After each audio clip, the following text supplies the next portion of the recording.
Hey guys, it's Nick. Welcome back to the Modeling Edge. And I know I'm doing a lot of kits right now. If you had a chance to see the M1A2 Tusk video I put up yesterday, or the AAVP7A video that I just put up a little while ago today, you'll know that I'm doing a series on scale modeling and trying to introduce new people to the hobby by building and honing some of my skills that I've lost over time as I transitioned into like Gundam building and Warhammer fantasy painting and stuff. I haven't focused on scale modeling in a long time. And now that I have a couple of Gundam guys in build groups I'm doing who want to get into the hobby, I thought I'd do this series and build some kits and at the same time get some new subject matter. So if you've been watching the channel, you know I've attempted the Blackburn Buccaneer from Airfix, which has a lot of fit problems and I'm working on it, and the Hobby Boss F22, which I just thought was a super old kit. It's actually made in the 90s, which is why it's not all there with the fit lines and everything, and I'm trying to work on both of those. So I decided to get a brand new jet by Revel of Germany, and hopefully with all the modern technology, just like with the Ryfield kit I showcased, this will be a simple build, but also it's a very cool build. So this is about one fighter squadron, the Taktische Luftwaffenträger, and if I butchered that, I'm sorry, 71, which was formed in 1959. It's also known as the Richthofen Squadron, and the reason for that is it was West Germany's very first operational jet wing. So right after the World War II ended, right at the beginning of the Cold War, after Berlin is split apart and Germany is effectively two countries now, this was the very first fighter group to actually be formed, or JG in German, Jagdgruppe. Again, if I'm butchering this, anybody who speaks German, I apologize. But because it's known after Baron Manfred von Richthofen, also known as the Red Baron, in World War I, this special Eurofighter Typhoon, known as Baron Spirit, flew on the 60th anniversary of the squadron, and it is a very interesting kit, which is why I picked it up. One thing I still don't like, very old Rebel boxes, there's no pull-off like on the armor kits you see, so everything just kind of slides out like that. So first things first, I did not realize just how much of this kit is decals, and I'll show you that now. So I assumed I would have to paint most of the black here and paint this tail part black and as well as gray. So 3-color camo scheme, essentially nothing too hard, and then just put on the red, white, and all the little jet fighters in there. But instead, Rebel has opted for decaling the entirety of the fuselage. They cover all the paint in this absolutely massive decal sheet. So you're only painting about 30% of this aircraft, which is a little bit intimidating because that is a whole lot of decaling and a whole lot of setting solution.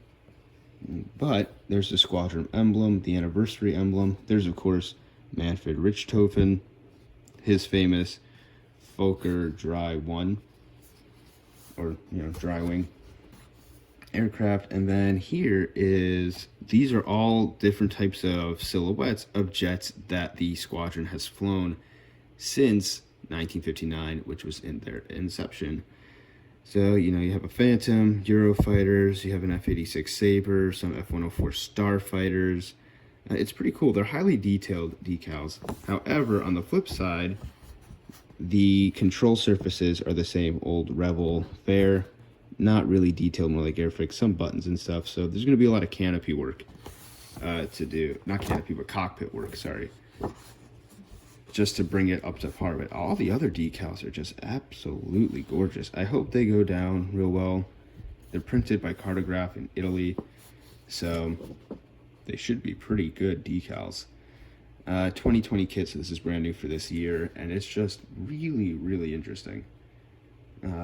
Not used to seeing decals this large, and some of them are cut in certain areas to make it easier to transition to panel lines, like up here. Now this is just, when I mean cut, I mean it's cut so that way you know where to place on the panel line. I'm going to be cutting these apart. This is still one major decal, so these are just printed in there like that. And then something new for Rebel I haven't seen, is a fully colored instruction booklet. Still the same super weird instructions where it like breaks down steps to just 2 single parts, which I guess is better to be,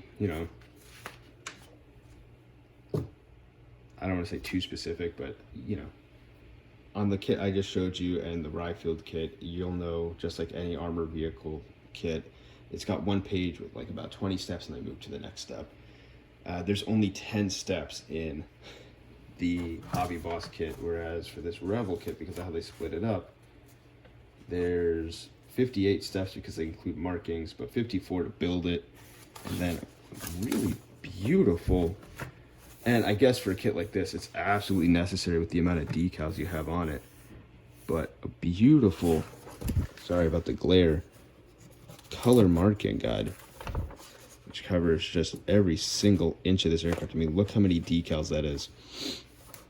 It is absolutely insane. I've never seen so many decals on an aircraft in my life. So it should be a pretty fun kit to build. And the cockpit looks really detailed despite the lack of really good decals. So I may or may not get an aftermarket set for this, but as of right now, it's shaping up to be pretty nice. And then of course, really huge sprues. So the plastic detailing on Rebel has never been any good. As you can see, there's a crazy amount of flash on these sprues, so there's going to be a lot of cleaning up. Very soft details in some areas, and then in other areas like this, they have, you know, fairly detailed recessed panel lines. So it's going to be a battle to really figure out what needs the most amount of work here and what doesn't. Let me cut this open.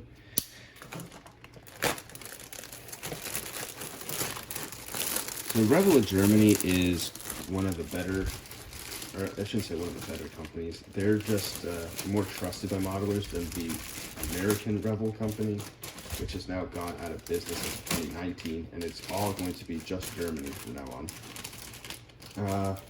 But the details on these kits, and of course if you've built any extensive part of American Rebel kits, you'll know that they're just not the best, and it turns a lot of modelers off from building at least Rebel kits. So I'm kind of nervous with how this goes because of all the flash I just saw on the armament sprues. But I will say this: most of these sprues are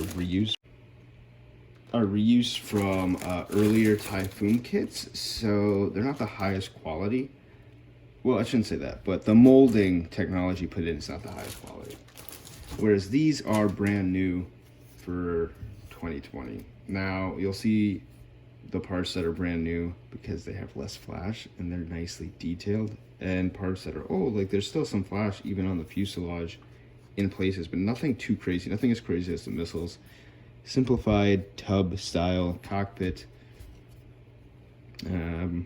in undercarriage details, intake details, which are very nicely molded.